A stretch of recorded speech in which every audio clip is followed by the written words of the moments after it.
And what's going on, hockey fans? And welcome to episode number 80 of Marty's Illegal Stick Hockey Podcast 80. I can't believe this is actually it's a miracle. Yeah. Oh, boy. So anyways, we're recording here on Friday, June 3rd of 2022 at 4:30. A little bit different time for us, but between scheduling conflicts, sicknesses going around, you know what? We're going to take the week off. We said, nope, we are a hockey show. This is what we do. We make things happen. And sure enough, here we are. You said, I was like, yeah, let's just let it ride till next week. Look, I was trying to give you credit. I know. Here you just went and ruined it all. I know. I couldn't help myself. So, and for those of you who don't know, I'm Scott Kimball, and that other voice was my my trusty sidekick over here. Yeah. Our producer, Dave the Save Warner. How you doing? I'm good. You know what? Yeah, I watched a real interesting series over the weekend. Okay. It was about Theodore Roosevelt on the History Channel. Did you see that? No. Really, it was awesome. It really was. I thought all you watched was hockey. Well, every once in a while, I like to expand my horizons. Okay. You know? Okay, yeah. Anyways, so it was like one of those docudramas, right, kind of deal. And like apparently, like in the early 20th century, like the language was totally different. So I was thinking it sounded kind of fun. So like if somebody like gets you like in a like they're breaking your chop and they get you, right? Like the other person goes, "Oh, bully for you." So I was thinking maybe we ought to start incorporating some of that into the show. I think not. Anyway, go ahead. Yeah, well, don't you worry, I'll catch you. Yeah, bring your boy in. Yeah, I'm going to. And our co-host coming to us live via satellite from Annapolis, Maryland, here to help us unwrap everything that's going on in the hockey world, Mr. Drew Bray. What's happening, brother? Can you believe it? Like we are here at it. The final round of the playoffs. Almost. And I know how hard it would be for you. We talked about it earlier this week. We've both been sick, but these games are amazing. They are. You can't take your eyes off of them for 5 minutes because something exceptional happens. Even my wife, who is barely a hockey fan, like you saw that McKinnon goal the other day, and I watched it live, and I'm like, honey, you have to come see this. Like, yeah, right. It's insane. Like this is in the playoffs. This is not like, some December Tuesday night. Like These dudes are doing it. It's awesome. This is the best time of the year for hockey. And I'm really, really glad that you decided to push through. I know you've been sick, but it's awesome that we're able to push through and talk about these games because these series have been absolutely bananas. They've been crazy to watch and awesome. I don't care if you're my team's out. Yeah, me too. I love it. I can't get enough. It is. It's so true. Right. And I'll tell you what, this playoff especially has been like a gift handed to the NHL. Right? And now Final Four, you pretty much have the four now you got to say the most exciting teams in the league. Yeah, right? For sure. I mean, my two stories are nice. Start were Colorado and Tampa. And I think that's still how we're going to go. But I love the road. The road there's been great. Exactly. I mean, everybody loves the Cinderella story, of course. But, I don't think you can consider any of these four teams that are a lot of Cinderellas at all. I don't Maybe know. the Rangers. The Rangers. I was going to say, yeah. But you know what, though? I'm going to tell you something. I'll tell you this right now. I never bought into this whole thing this season about the Rangers, well, they're still in a rebuild. No. You didn't buy that? No, not one bit. They don't look it now. Listen, though. when you've got Artemi Panarin on your team, when you have Mika Zibanejad coming off the season that he had, when you got Adam Fox coming off a Norris Trophy win, guess what? You're no longer in a rebuild. You're a playoff contender. You're not. That's all there is to it. Shesterkin either. And Shesterkin, this was the year that he took over. Goaltending is everything in the playoffs, but Shesterkin has been off the chain. Like he's been so good. And I think that he's one of those guys that I don't think everyone saw him coming as great as he is, in the pipes. I just don't think so. And I think, Scott, you're right that you name Zibanejad and Adam Fox and all these guys, but Shesterkin has just totally stepped up. Well, he's been the difference maker, really. Yeah, for sure. And it's funny. I was going to ask you which series do you want to talk about first. Let's talk about this one since we're already on there. I'm with it. So to get there, Tampa Bay has actually been resting for quite some 9 time. days. You know that, 9 days. right? And the Rangers were just coming off another 7-game series. And, you know, I'll tell you, going into game 1, you had to ask yourself, okay, well, is it going to be the battle of the rest versus the guys who are, by the way, the Rangers are playing their second 7-game series in a row. And obviously Tampa Bay had some rust the other night. They were, you know, I'll tell you, I thought they actually kind of kicked it off when they got those 2 goals. I'm like, oh, okay, Tampa Bay's, recovered. But then they kind of just, it looked like they lost a gear in their transmission. But you know what? Yep. But that's not just them. You got to give credit to the Rangers for putting the gas down on them. They really did. Oh, yeah. So that was not a symptom of just Tampa Bay blowing it. The Rangers played an outstanding game. And the thing is, like, watching those goals that happened, they were not soft goals against Vasilevsky. They were moving the puck through the zone and then making crossing passes to take Vasilevsky out of the equation.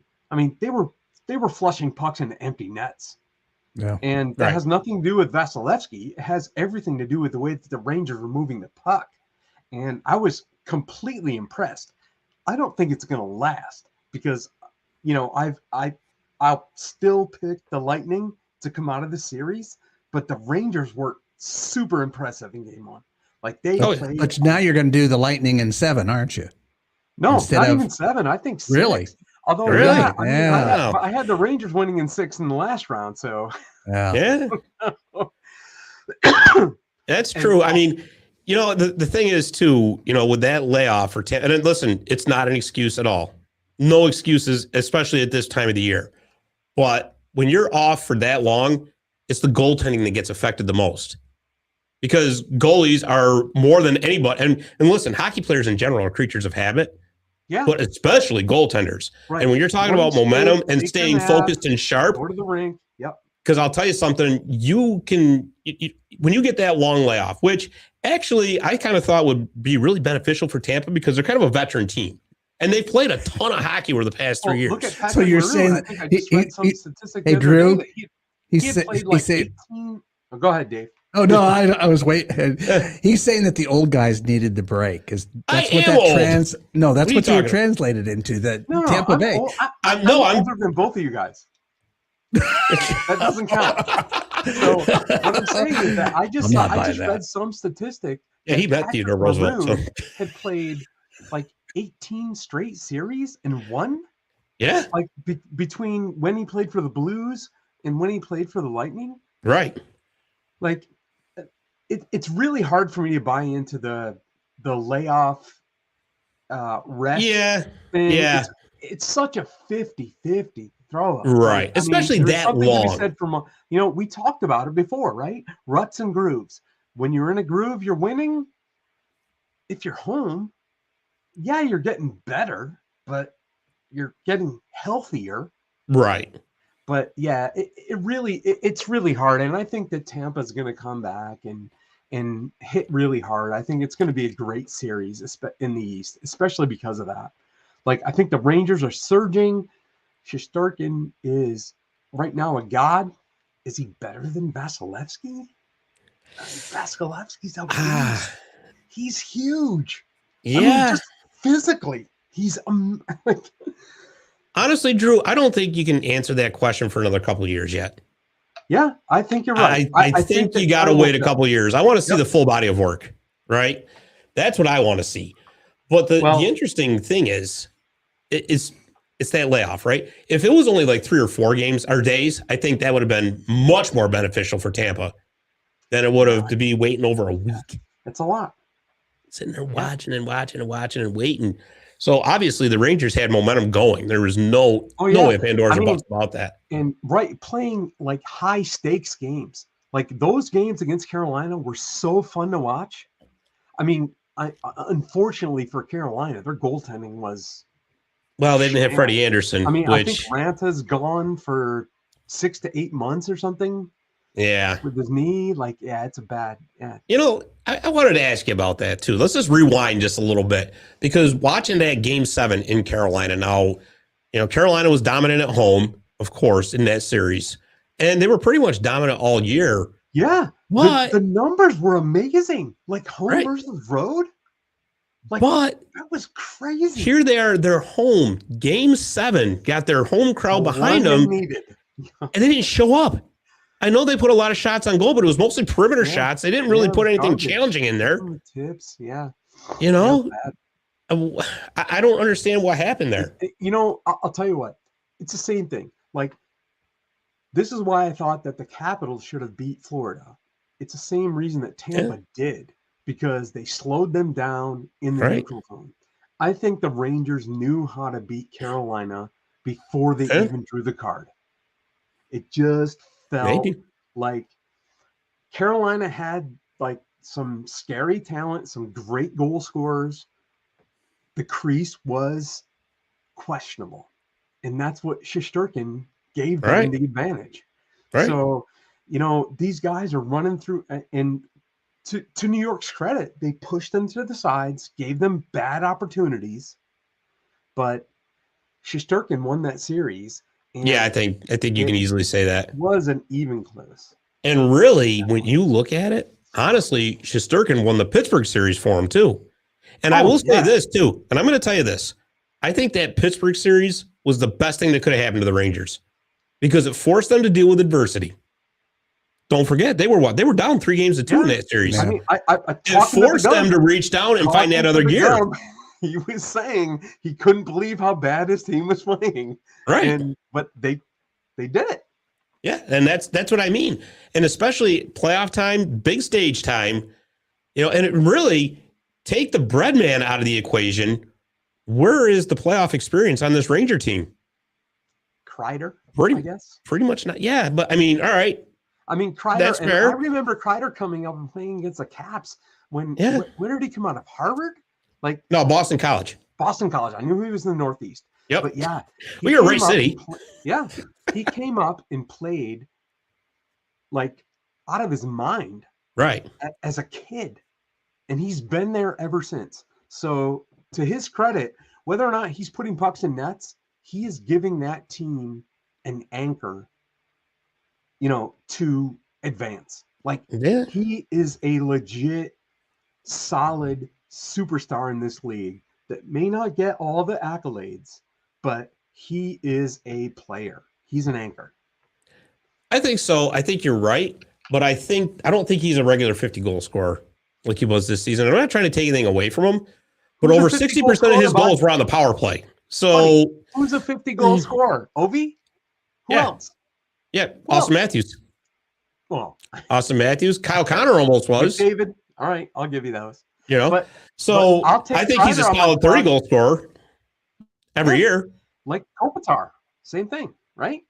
Yeah, I mean, well, Kobe's really not putting the goals in anymore like he used to. I mean, he's starting to kind of he's on the downside of his career. Let's put it that way.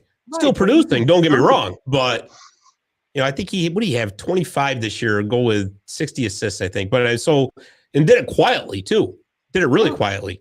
He always does. But I know what you mean. That's you know, a given. Who's a superstar? Right. And you know, the thing is too, I think, I don't know, maybe they'll learn a little something this season to promote even more of their superstars. Because and we'll talk about the other series in a second. But I mean, this is just my opinion. I'm kind of getting sick of hearing the same names over and over again. It's like there's other guys on the ice too. Okay, please. But let's get back to the Tampa Bay Rangers series. All right. So you think they're going to do it? Do you think Tampa Bay is going to do it tonight? Because they're playing at 8:00 tonight. 100%. I think that they're the team to beat. Like you said before, like we've talked about on this podcast before, is if you want to be the man, you gotta beat the man. And I think Tampa's got all the weapons, and they're scary good. Yeah. They're scary good. Like, they just go so deep. And, you know, we talk about, like, Shesterkin, who has been phenomenal in net. But, like, Vasilevsky has 2 cups. Like, this dude can play. So when you talk about backing it up, I think that it's really, really difficult to bet against Tampa Bay. And, you know, I think that we talked, I don't remember if it was on the podcast or just like when we were texting, but like, even though my Caps beat Colorado is also scary good. I think that if we're going to get to those that in a minute. teams meet up in the final, We're going to get to that in a minute. Be crazy. Oh, absolutely. Absolutely. I mean, but, you know, interestingly enough, Tampa Bay is 18-0 in the games following where they've lost game one of a playoff series. 18-0. Oh, that's wild. So, yeah, that is. That's very wild. I hate that, you know what? Buzzsaw. And listen, like I said, not taking anything away from the Rangers at all. Right. But don't forget round one. Round one when Tampa Bay played Toronto, and that was in Toronto, by the way. That's game one and game two. Toronto shut out Tampa Bay 5-0. Tampa Bay looked like they were skating in molasses. And that's when, you know, then all of a sudden, oh, that's it. They're done. The Tampa Bay dynasty's over, and we know how that worked out. Right. But do you remember that I said before that series that I thought it was going to be a good series? Because I wanted to see the young Leafs take on the champs. And then I looked back at the stats, and then I saw that Tampa had shut them out like 8-0 and then like 7-1 in their last two meetings. So it was frustrating, but and I think that Toronto's on deck. Like, I think that that's a good team that is set to advance. I just don't think that Tampa's ready to give up the throne. No, of course not. They're just too good.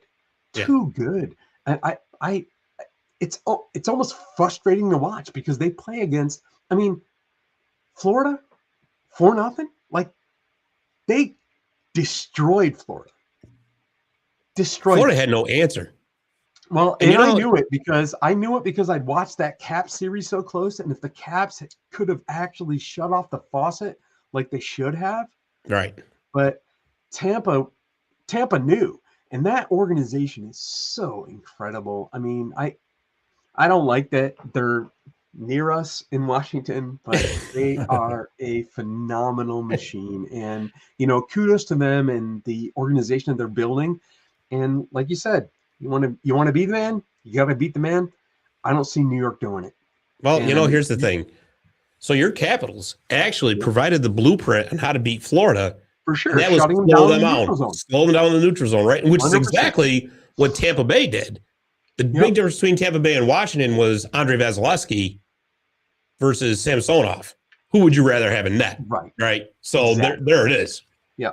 And I think that if Tampa Bay is going to beat the Rangers, the reality is they're going to have to do the same thing to the Rangers. Yeah, they're going to have to. But the Rangers do have the Rangers were flying. Yeah, well, that's the other thing too. Tampa Bay has yet to face. Listen, you know, Sergei Bobrovsky is a great goaltender. He's got 2 Vezina trophies to his credit, but boy, he didn't look like it in that Florida Tampa Bay series at all. Nope, you're right. Oh my goodness. Oh, but you're right. I mean, but listen, that's not to say that Shesterkin can't be gotten to either.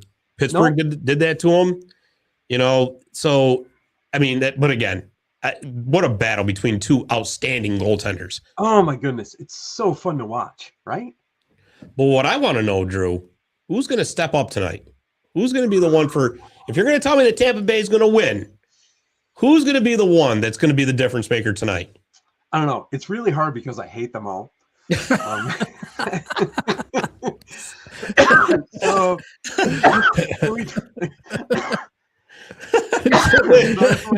why he hates him so much. God, he's got to die on us here. Hold on, Drew. Come on. I really dislike Zibanejad, but I think that he could be the one that steps up for New York. Okay. And I also hate Kucherov equally as much, and he could step up for Tampa. And I think that Kucherov or Braden Point they're gonna be the ones that are gonna be difference makers. I think that is Braden Point gonna play because he didn't play game 1?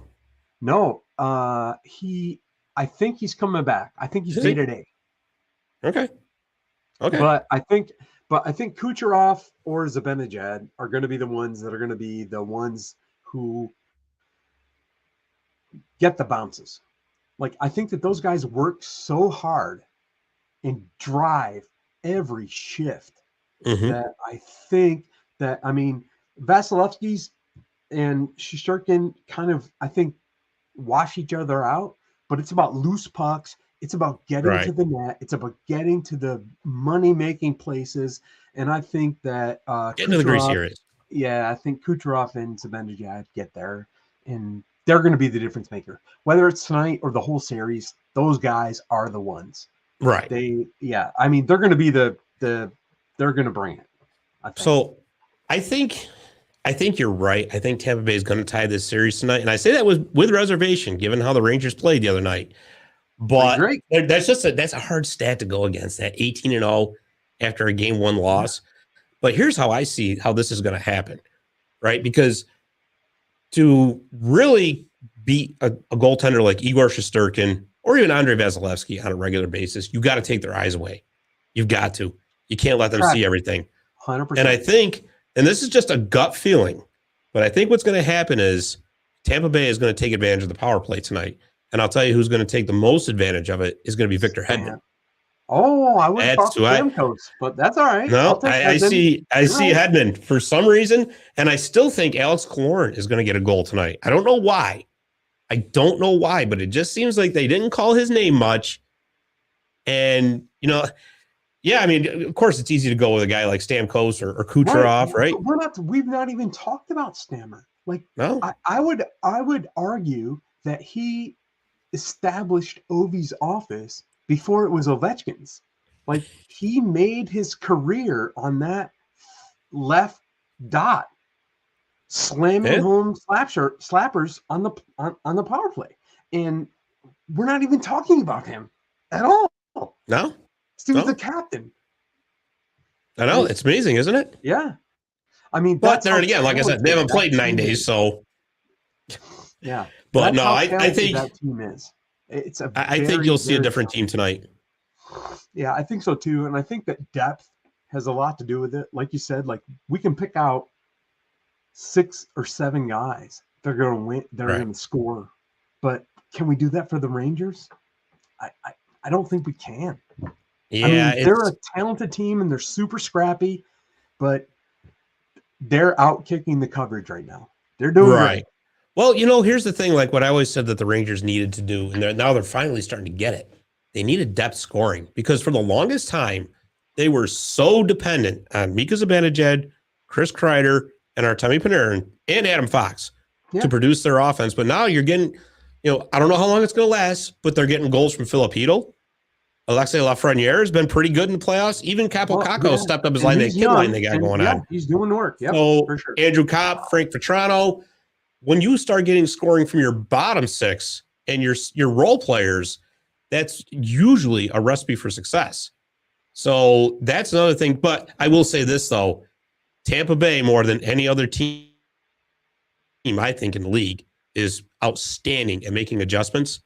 And you can rest assured that they're going to look at film from what happened in game 1 and go, oh, yeah, this is where we stuck our heads up our butts. Oh, there's another spot where we stuck our heads up our butts. We're going to fix this for game 2. Man, and I mean, not to be like so super down on the Rangers, because I'm sure that a lot of your listeners are Rangers fans. Believe me. I think that bottom 6, I think that they're doing great, but I don't think it's going to last. Drew, let me put it to you this way.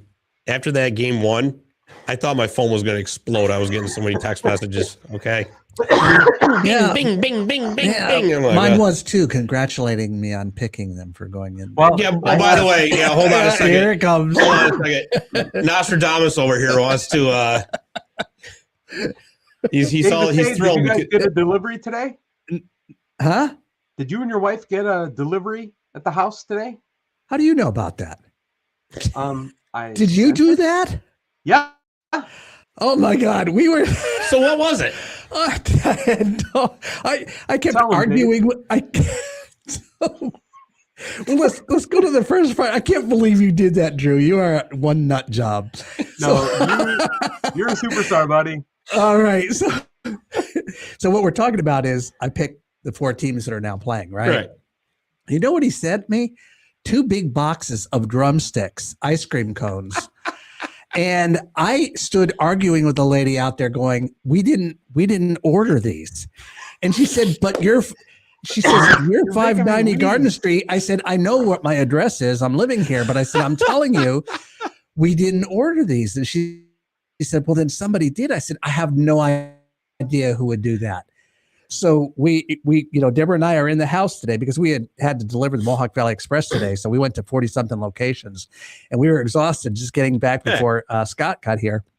And we're talking about it going, well, maybe it was somebody who saw how much we were dragging, taking all the papers around today. And they thought we needed a treat. And I said, and then Drew, she was like, I have no room in the freezer for this. Cause I told her, I said, put them in there. She's going to be back to tell us they belong to somebody else. And so, but we're trying to clear the freezer and put these. Thank you so much. Thank you so much, Drew. No, hell no. I thought there were somebody else's. Okay. So I was explaining this to Scott before. So there is this series that started in Canada called Letterkenny. And there's now a spinoff that is called Shoresy. And the inside hockey jokes in this show are incredible. And that's on Hulu. Right. That's on Hulu. And what they MVP win, they give them they call it a game stick. And it is a drumstick. But eventually, because everyone actually loved the drumsticks, the entire room ate them. And then they only gave the MVP his drumstick first. So, Dave, you are getting the MVP drumsticks. So eat them and enjoy them and share them with your wife. You get a drumstick. Scott, you should probably have one too. I was going to say, I better get one out of this. Yeah, I mean, I'm going to get you one, I'll tell you what, boys, when you eat them, you'll be like, it takes you back. They are delicious. I can't believe you did that. You know what I want to see? I desperately want to see now is the video of Dave arguing with the delivery person. That's what I want to see. Yeah. You have a Ring doorbell, right? Yeah. You can next episode. That's right. It's been recorded. Oh God. There you go. Bingo. But these, I couldn't order these. But this is your address. That's awesome. I'm so glad that you got them. I know it's my address. That is awesome. Thank you so much, Drew. That is incredible. You get the game stick, buddy. It's all for you. Thanks. I appreciate it. Let's see if we can keep it going. Yeah. Well, 100%. Yeah. All right. Let's go West Coast. All right. Let's go West Coast. So Colorado and Edmonton obviously was going to be a very fun series right from the start. Two high-flying offenses. 14 goals in the first game in the playoffs? For sure. This right here had to have been a dream come true for the league. Having Connor McDavid and Leon Draisaitl matching up against, Nathan McKinnon, Cal McCarr. Finally, he's in prime time. That's the whole thing, right? 10:30 at night. He was playing at 8:00 last night. Both of them. Well, they finally got smart. They finally got smart and put those games on at 8, right? 100%. But so game one was just a barn burner. I mean, and actually Edmonton came back because Colorado was blowing them out. Yeah. And then all of a sudden they forgot how to play defense. Darcy Kemper got hurt. So it ended up being a relatively close game. 8-6 was the final. What were your and I know this is cliche, but what were your thoughts on that offsides? It's not cliche. Like, I have a really hard time with it because gun to my head, it was offsides. You think so? It just was. And I understand how the league is saying that he wasn't in possession of the puck as it came out. But, as well as I do, in beer league, that's offsides. I mean, it's an easy call. It's just like it's over. But because it led to a goal, it became a big thing. And the league is trying, and Tim Peel, the old ref, is weighing in on Twitter. They made the best call. He does that a lot, though. And I'm just like, that's not how I was taught offsides. Right. It's just not. He was in possession. In beer league, we don't have 17 different camera angles either. Exactly.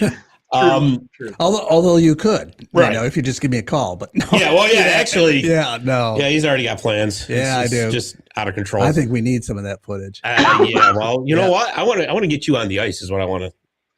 I can skate. Yeah, well, we'll put a GoPro on top of your head. You can follow me around. Well, I would also say that in beer league that you actually probably have more officials because everyone on the bench is an official. Oh yeah, no doubt about it. No doubt. Yeah, no, I think it was offsides. It's and if I'll tell you, says it's not. At first glance, I was like, oh yeah, this is a no-brainer, right? But here's the biggest problem that hockey has. And I've been saying this for a long time, and it just continues to exacerbate itself. They have overcomplicated the game so bad that it is impossible to make actual just a down the middle call because everything is so subjective now, right? And I get it with technology. Well, we can do this, we can do that. I get it. But here's the thing. When we were growing up, it was easy. It was either outside. I mean, there was we didn't have tag up. Remember, we didn't even have that. You also only had one linesman and one referee. And you had the one referee and two, but still. Yeah. Right. And it seems like even with two referees, they still can't get anything right.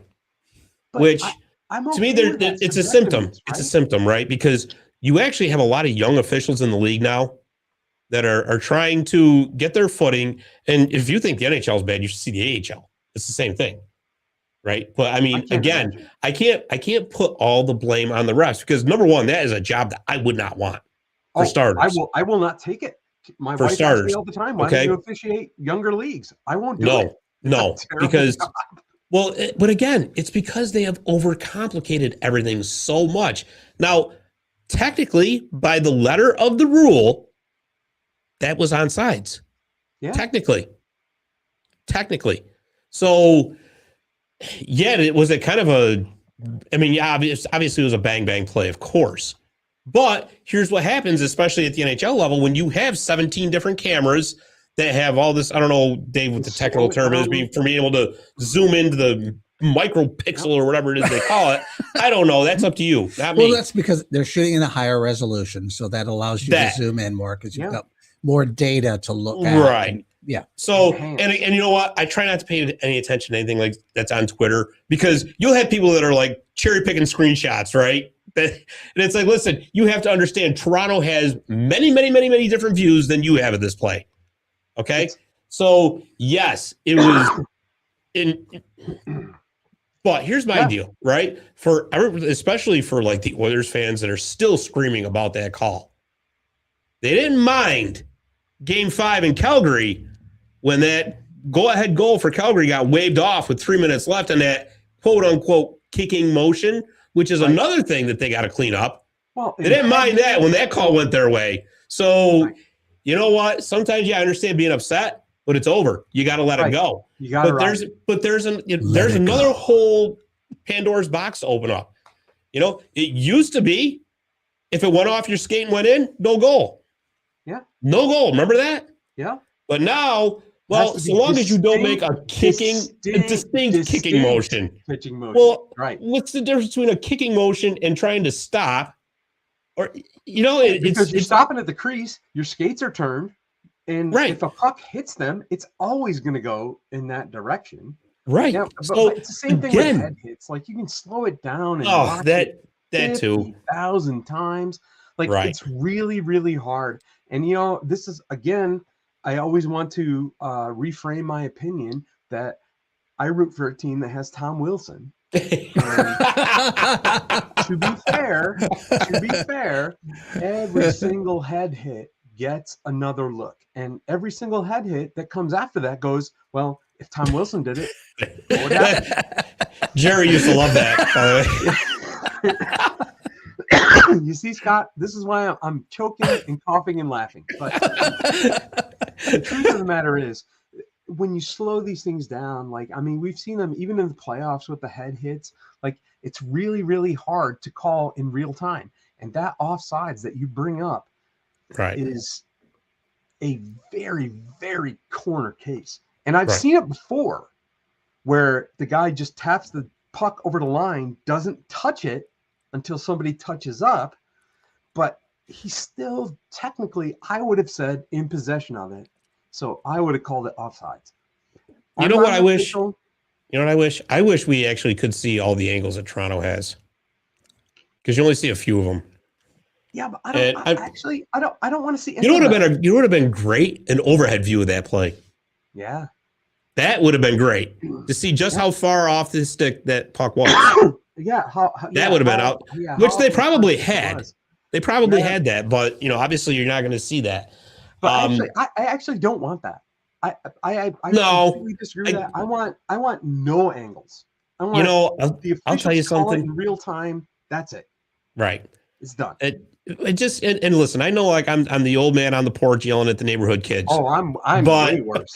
But you know what though? It just seems to me 20 years ago, whatever, it was just so much easier because you didn't. I mean, I'm all for having replay to make sure a call is correct. But when I think sometimes replay gets abused. Yeah. And to the point where it slows everything down so much where we're going to challenge this. We're going to challenge that. We're going to come on. At what point? Right. That's what I'm saying is like, I don't necessarily think that because for letting it we're seeing it in baseball, like these horrific calls. Like, I don't want replay. Call it. It's done. No replay, no slow motion. No, I'm coming out of the zone. You know what? That'd be scary. You imagine? It probably beats me more. I'm the old man. No more. I don't want to see any of it. Well, you know what? A lot of it. I see it, and I'm like, hey, it looks like it could have been offsides, but then I'm like, I don't want to see it. Just call it. Whatever you call on the ice is fine. Although, in that particular game, I did feel that Colorado was getting the benefit of the doubt in a lot of calls, and that happens. It's biased. Yeah, but you know what though? Edmonton's also a very aggressive team, so sometimes you can also go to the well once too often with that. Really? Did you watch it last night? I did, but I just want to close with that. But just want to close the whole replay topic. That I do think sometimes officials will make the call that they know is going to get reviewed anyway. I think there's a lot to that. If they're not like in football, right? Like, I'm just going to call it a touchdown because I know it's going to get reviewed anyhow. Exactly. And if I got it wrong, it's going to get called back. No worries. So I think a lot of that's crept into the game too. Yeah, and I think that only comes. Yeah, you're right. I think that only comes with like experience in the league, and that you make a call and you just say, well, they're going to review it anyway. So exactly. So what do I care? Yeah, we're gonna take a break for like 5 minutes. It's all good. A very interesting perspective on that. Well, Drew, there's someone that's on the line here watching the show live. Happens to be my son down in Austin, Texas.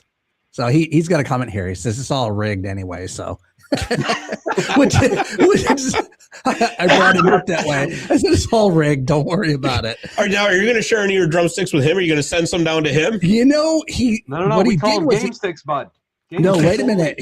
He got on here and he said, ask Dave about his ice cream modeling days. Oh boy. What? You know what? Took a weird detour. Yeah, I was gonna say, what's his name? Does that say Jason? It does. I knew you couldn't read it. Scott's got a 21-inch monitor here that. It's terrible. That's why. Listen, I just want anybody to know who actually watches on the YouTube channel and wants to respond to questions because I can't see it. I got to get a computer for myself, like right here in front of me. Yeah. Because I'll go back and I'll watch like the replay for like edits and all that. I know. And I'll feel terrible. Like, oh man, this person was asking this. I'm like, it's me. Yeah. Even if I had my glasses, no way. As one day on my cell phone, a picture showed up and it looked like me on a Bluebell ice cream box wearing a straw hat and everything else. And I swear it was my doppelganger. And my grandkids were just cracking up. Dude, I cough when I laugh. Don't make me laugh. All right. I won't do that anymore. I had the picture and we need pictures. I had the picture and it's gone because I lost it. Yeah, right. I lost it. I love that picture, actually. I mean, it makes it look like I was a model for Bluebell ice cream. I'm in on that. Well, Jason, if you got it, please send it back. Jason, text it to me again, and then I'll try and get it up next time. Hey, send him some game sticks. Dave. You have a lot. Send him some. Yeah, I was just going to say, wow, we went from a weird turn to a really weird turn. And I'm just going to Oh, God. But so let's get back to hockey, shall we? We? Back to hockey. He's on a mission to find it, he says. All right, we're good. So, yeah, Brett, you brought up game 2, which was last night. I got to tell you something. I expected a much better response out of Edmonton, and they did not have it. I think that they were digging deep, and you're right. They didn't. I mean, Evander Kane was like chirping across the benches, like, and Darnell Nurse was trying to like get in people's heads. Yeah, well, I think the opposite happened. Well, and McDavid laying the lumber to people. Yeah, did you see that? Like being an actual power forward. It just wasn't enough. I mean, Draisaitl's been kind of absent, which sucks for them. Yeah, I think he's got a nagging injury because I know he got hurt in the LA series. Yeah, but I mean, but like still, skill-wise, and maybe the injury has to do with it, but his hands have always been unquestionable. And I think that there have been times when there have been loose pucks that he could have pocketed or made a play on that he hasn't made a play on. And maybe you're right with the nagging injury, but McDavid has stepped up and played so super hard.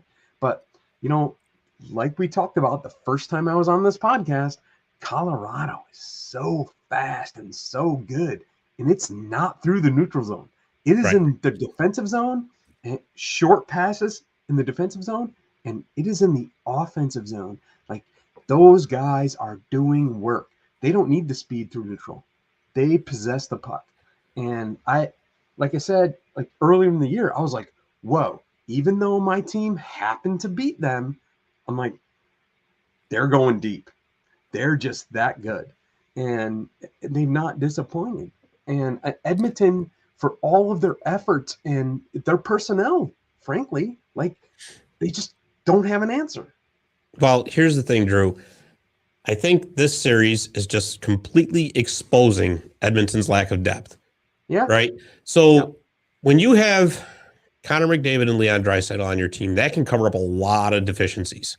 It really can. And the fact of the matter is, LA and Calgary simply just could not keep up with them. I really thought Calgary was going to come up with a game plan to slow them down. They did. They didn't. Okay. Colorado matches up speed for speed. Yeah. And Colorado has a lot more depth. So, and I kind of think that Edmonton went into game 2 thinking, oh, well, Darcy Kemper's not playing. We've got Pavel Francouz. This game's ours. I think so. Well, guess what? Pavel Francouz was pretty darn good in that game. Got the shutout. Yep. And what people forget is that at one time, Pavel Francouz was actually on the radar for some as the goaltender of the future for the Colorado Avalanche. Yeah, he was a first rounder. He played like half a season for him 2 years ago, and he played very well. Yep. So it's not as though Pavel Francouz was just coming in as some rookie coming out of the AHL. Okay, he's a season. He's actually an NHL stringer, like Carolina was trying to put on the ice. Right. Exactly. So all of a sudden, it's like, oh yeah, this guy can play. No kidding.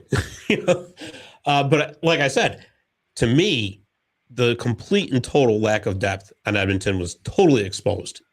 But I mean, even on the top, even like, top for top, like I think that one of the things that was super representative of how I think that this series is going to go was McDavid doing his inline crossovers to speed by people, and then Makar poke checking him last night. I know. Did you see that? So I did. And I was like, wow, that just doesn't happen day to day. Those are two superstars going head to head, and Makar won that battle. It was well. Did you see too? Makar had to turn to catch him too. Yeah. Did you see that? Exactly. Right. And that had to have totally caught McDavid off guard. Like, whoa. If you watch McDavid, the way that he attacks is he looks at the defenseman's heels and see which way that he's turning. And Makar overcame that and still got the poke check. Yeah. It was really impressive. And I think that depth aside, even at the top, if you're putting out two guys and it's McDavid, as much as I think that he is McJesus, I think Makar is just bananas. I mean, maybe it's just his year, but I don't know. I'm on the Makar train. There's no doubt. We've temporarily lost our video because I think Dave's doing something or other. But anyways, there we are. But you just keep looking at the camera. You never had that monitor before. So, but no, and you know the other thing too is with this series is that we can talk about McDavid and Draisaitl. We can talk about those guys until we're blue in the face. But everybody forgets Nate McKinnon's a top 3 player in this league too. Oh, it's almost like it's uncanny how it's been forgotten. I mean, here's the other thing too. And here's the other thing too. Nazem Kadri has stepped up big time in these playoffs. And really, the scariest part is Gabe Landeskog and Mikko Rantanen really haven't done much. No, they've been invisible. They haven't done much. Kadri, future capital. I'm just saying. Kadri is definitely going to be in the conversation for coming to Washington next year. But McKinnon is bananas. That goal, crazy. Yeah, like it's just absolute full skill. Compare it to McDavid. Any of his goals, like just cut through the defense. And who was it last night that cut through the defense for Colorado? Didn't score. Oh, that was JT Compher. Yes. How about that? Yeah. It was incredible. Yeah. And the thing is, too, if you look at the depth that Colorado has on it's not just Makar. No. You got Devin Tace, who I still can't believe they got for 2 second-round picks. Yep. And the physicality. Bowen Byram, who appears to be over his injuries. Eric Johnson has been playing really good for them. You know, you got Josh Manson on your third pairing. Yeah. Come on. I mean, that's when it gets weird, right? I mean, it's the only reason that the Capitals won the Cup in 2018 is that they had these depth guys who were having career years. Right. And I think that Colorado's in that mix. And I think that that's why I believe that it's going to be Colorado Tampa. Oh, yeah. Well, I definitely I can't wait to watch it. Definitely Colorado out of the West at this point. I think that, and obviously people were picking them as the team to beat. I mean, for some reason, you know what? I will tell you this. The Calgary Flames tricked me. I'm not happy about it. They fooled me. Love Daryl Sutter, but darn it, your team fooled me. I really thought that they were. Love his quotes. But I did. I thought that they could shut them down too. I don't disagree. But they didn't, and of course, here we are.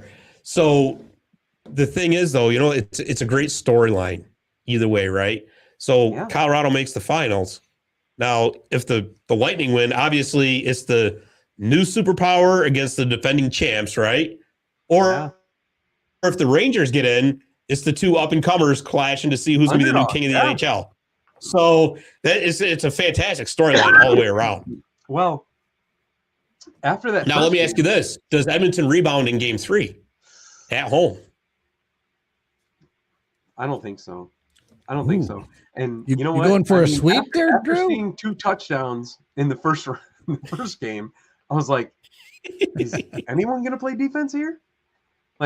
Yeah, right. Are we just letting people go and then we'll just time it out so that we have one more than you and last guy scores wins? It was terrible. But last night's game kind of brought things back into playoff perspective, and I just don't think that Edmonton is coming back. I just don't. Yeah, I think that they threw the entire toolbox at the game last night, and that includes the physicality with McDavid even throwing hits.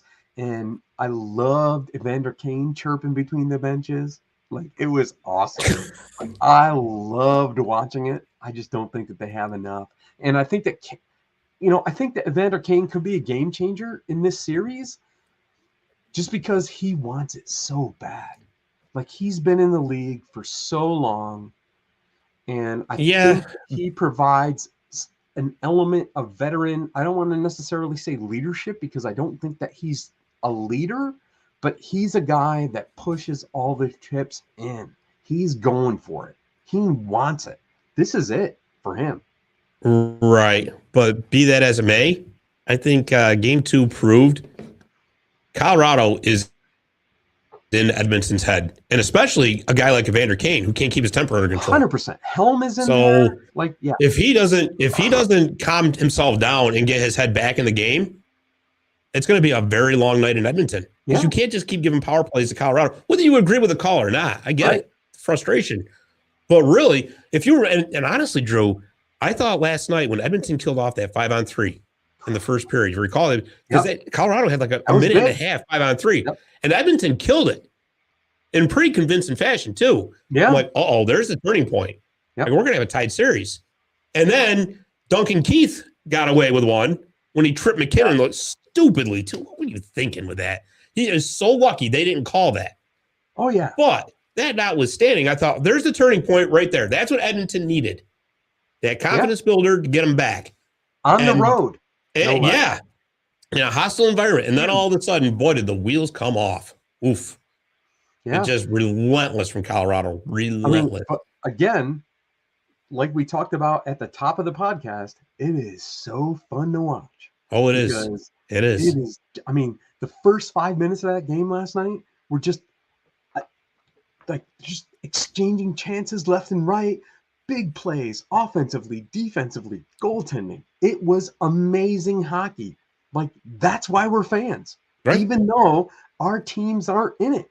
It's great. It's amazing. I love watching it. I can't turn it off. My kids hate me because I don't want to put them to bed and read them stories because I can't miss 3 minutes of the first period of these games. It's just crazy. Intermission, so kids. You got 10 minutes starting now. Well, you were texting me last night, and like I'm reading Cupcake Diaries to my daughter, but I'm actually following the game.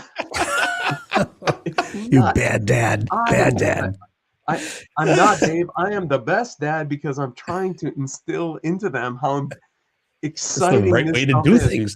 No, how important hockey is. That's what he's trying to say. And being a Capitals fan. You're right. Although both of my kids asked me how the Caps are doing tonight. Oh, jeez. I was like, no, we're not going to go on. We're not reading that book.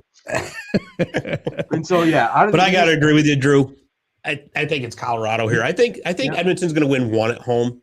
They might. I don't think it's going to be a sweep. I don't think it's going to be a sweep, but Colorado's too much for them. Just too much. Yeah, and we talked about the days off stuff, but I also think there's something to be said for the travel stuff. And I think that when you're playing in Edmonton or Vancouver or Calgary, like you're used to a pretty long travel schedule. Sure. Like just getting out and flying and getting home and the airports. And I think that we're very fortunate in the East where you have these clusters of teams that you're a train ride away maybe. Right. But I think that Edmonton certainly holds the advantage over Colorado. Although Colorado at home with the mile high and the altitude. Yeah. A little something to be said for that. Right. Maybe there's something to be said for coming down to, I don't know what Edmonton is at, like elevation wise. Maybe there's something. I mean, it's certainly I just know that they're really, really up there as far as being north. Yeah. That's what I know. And so, maybe they steal one or two at home, but I just think that Colorado has too much for them. Yeah. And I think that Tampa has too much for New York too. And I think that that's what we're going to see. It's going to be a great final. I think that even the conference finals are going to be great. I don't think they're going to be blowouts at all. Like I love the matchups. Again, I think this has just been a gift from above for the NHL. And what's even better for them is that the NBA finals are going on right now. So in about a week's time, they're going to have the sports landscape almost to themselves, other than baseball. Hey, Drew, Edmonton's 4,000 feet lower. All right, so that's what 6,000 less than. Yeah, they're at 2,100 feet. But Edmonton's no joke. I mean, 4,000 is no joke. I mean, I think that in my neighborhood right here, as I look out the window, I think you can see the ocean.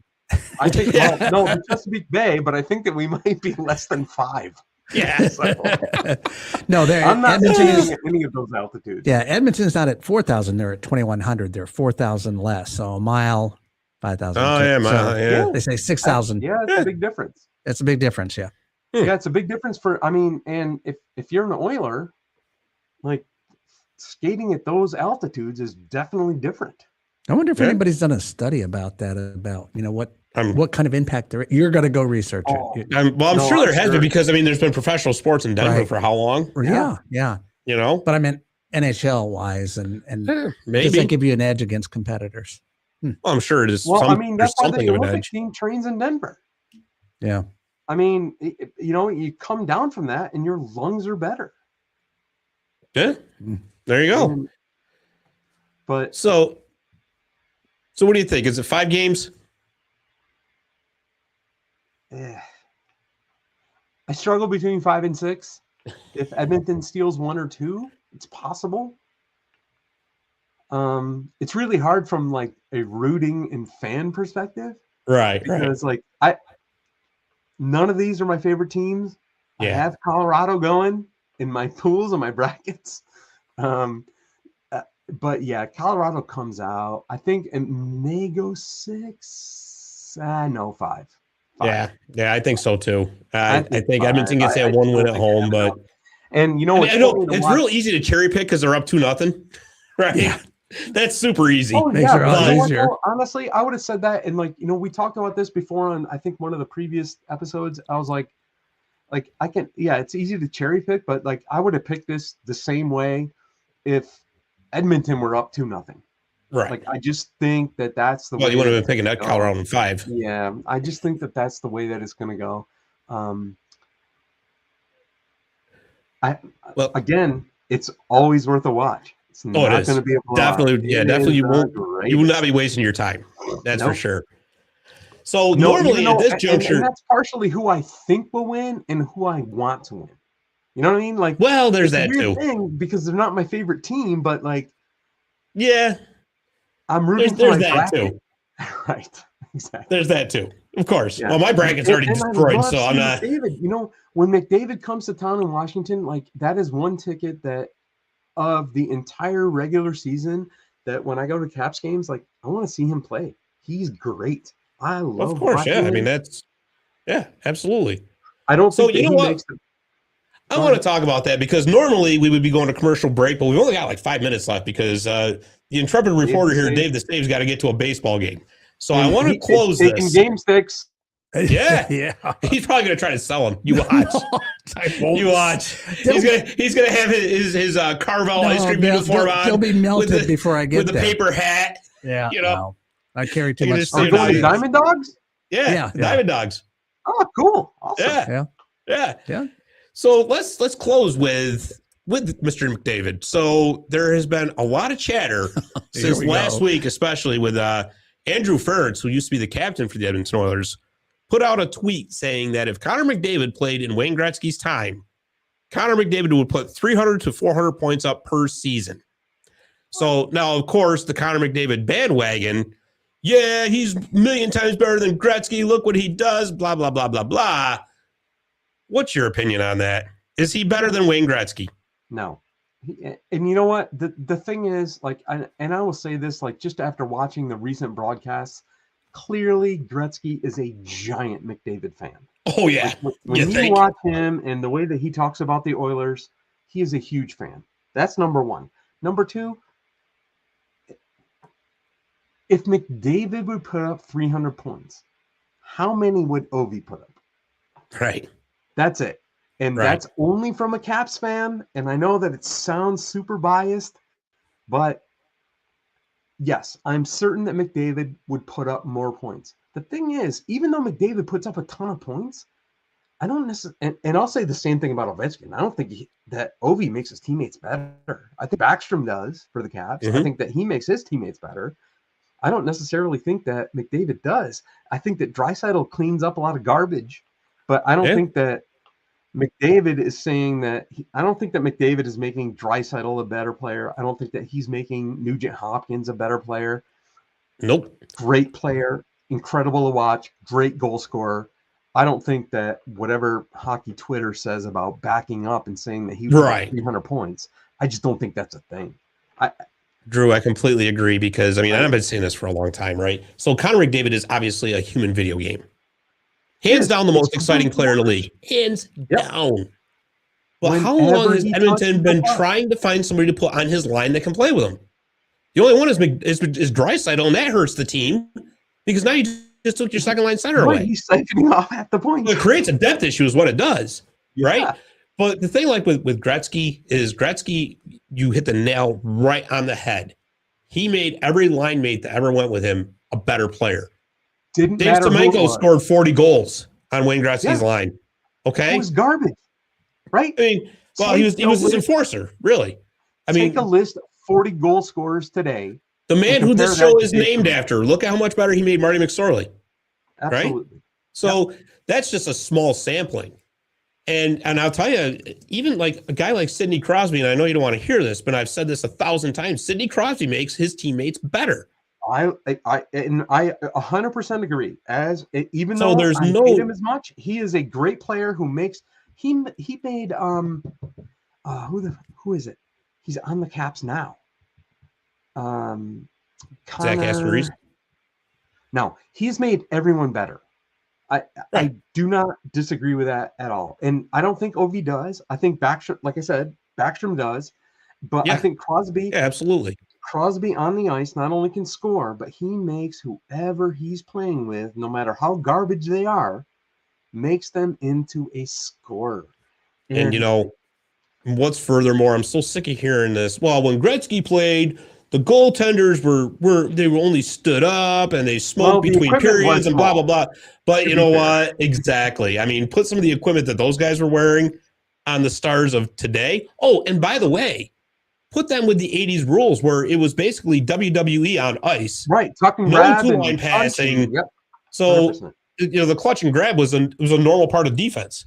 Yep. Whereas it's, you know, now it's obviously been eliminated from the game. And I'll tell you something further. I'm kind of actually sick and tired of the Connor McDavid, Wayne Gretzky comparison. I think the closer comparison, to be perfectly honest with you, if you want to just go player to player, I think it's actually closer to Mario Lemieux. Yeah. Because Lemieux was a much better physical player than Gretzky was. The tools, you know, the wrist shot. I know your love for Gretz. I know it. And I appreciate it. And I think that's not a secret. Also, and I just don't put McJesus in the same level. Like he's just not the great. Yeah, because here's the thing: he's had one great playoff so far. One great play. I want to wait, and this is why I think it's so stupid sometimes to compare current players to past players based on 1 year. Let's see what the body of work is. To be perfectly honest with you, all right. I mean, that's the thing. So yeah, Mean Girl Hockey says Semenko is not garbage. Yeah, I got to agree with that. I mean, I actually like Dave Semenko, the Moose. Yeah, but I know offensively, I know what you mean. I knew what you were getting at. Yeah, absolutely. He was clearly no offensive. Scored that many goals that are way higher skilled. Right, exactly, and that's exactly what you meant. Made him score. Right. Exactly. But I mean, the thing is like with Wayne Gretzky, you could put a fire hydrant on his line and the fire hydrant's going to score 25 goals. Right. You're going to bang the puck off that fire hydrant right into the top shelf. That's all there's to it. Every time. So, yeah, like I said, to take nothing away from Connor McDavid, certainly hands down the most exciting player in the league, beyond a shadow of a doubt. Love to watch. Know, but all this talk, let's wait a few years before. It's not even Scott. It's not even going to be a few years. I mean, let's be honest. I mean, it may long term be Matthews that puts up the goals and challenges the record. And I mean, Edmonton has they've just like buzzsawed through like so many top round choices that have not panned out. And it's no discredit to McDavid, and it sucks to play in Edmonton when you're not Wayne Gretzky. Right. And not only that, and I just want to be, before we close, I do want to say this, that, you know, people talk about, well, you know, nobody's dominated their era. Shall we say, like Gretzky dominated his, whereas McDavid, as exciting as he is, still has comparables. Okay. But then the counter argument to that is, well, yeah, but look what Wayne was playing against. Yeah, let's look at what Wayne was playing against. Wayne was playing against guys like Dale Hawerchuk, Steve Yzerman, Pat LaFontaine, Mark Messier. The list goes on and on. Mario came along. So don't tell me he was playing against garbage, because he certainly wasn't. No. Absolutely not. He was playing against top flight Hall of Famers. Yeah. And he dominated. And that got away with beating the crap out of him. I know. Like literally smashing him with their sticks. No. All right, Dave to save. Yeah. You have to go. Yep. So actually, before we go, though, I think Dave's got something he wants to show us. I don't know. Yeah, I gotta. Yeah, give me a minute there.